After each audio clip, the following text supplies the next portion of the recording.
The year was 1942. The streets were quiet, too quiet for a spring morning.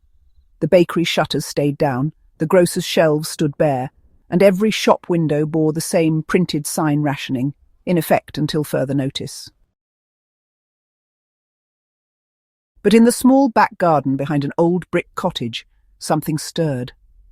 An elderly woman, her hair pinned under a faded scarf, stepped out with a spade in one hand and a tin bucket in the other. She wasn't walking to market. She was walking into survival.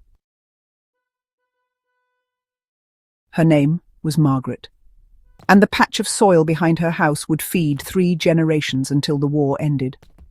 She didn't have modern fertilizers or store-bought seeds, only knowledge passed from neighbor to neighbor, whispered at fences and church steps, guarded like treasure. These were the tricks she used, and if you listen closely, you can use them too. The 6th trick: warm beds in a cold world. Spring came late that year, you know. Snow clung to the hedges in April, but Margaret had already begun planting. She dug shallow pits, laid fresh manure at the bottom, and covered it with soil. The heat rising from the slow composting turned the beds into little greenhouses. Under salvaged window panes, lettuce and onions germinated weeks before anyone else's. The war couldn't rush spring, but Margaret could. The 7th trick: shadows that saved water. Summer brought a new enemy: heat. The soil cracked, leaves wilted, and wells sank low. From the cupboard, she brought old linen sheets and a length of rope.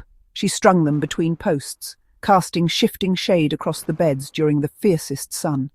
The moisture stayed longer, the leaves stayed tender, and the soil never turned to dust. Her neighbours watched in wonder as her gardens stayed green when theirs turned brown. Why this matters now? Margaret's war ended. Her grandchildren grew up with supermarkets and refrigerators, never knowing what it felt like to trade knowledge for bread. But her garden, her little patch of defiance, kept on teaching. These 7 tricks were more than survival. They were a bond between human and soil, a lesson in how to feed yourself when the world doesn't. And here's the thing. You don't have to be in a war to need them. A power outage, a dry summer, a rising grocery bill. Any of these can make these forgotten skills precious again. Bringing it into your garden. Imagine trench beds that warm your soil in spring, a root pit pantry that keeps food through winter, and compost that begins with nothing more than a wood stove's ash. Picture a garden where nothing is wasted. Not seeds, not nutrients, not even the smallest drop of water. That's not just old-fashioned. That's resilience. And the best time to start is before you need it. If you've listened this far, you're already part of a long, unbroken chain. Gardeners who know that the earth gives if you give back first. So take these tricks, use them, and teach someone else.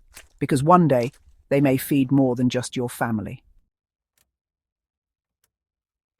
If you enjoyed this journey, subscribe to In the Beginning and share this story with someone who needs to hear it.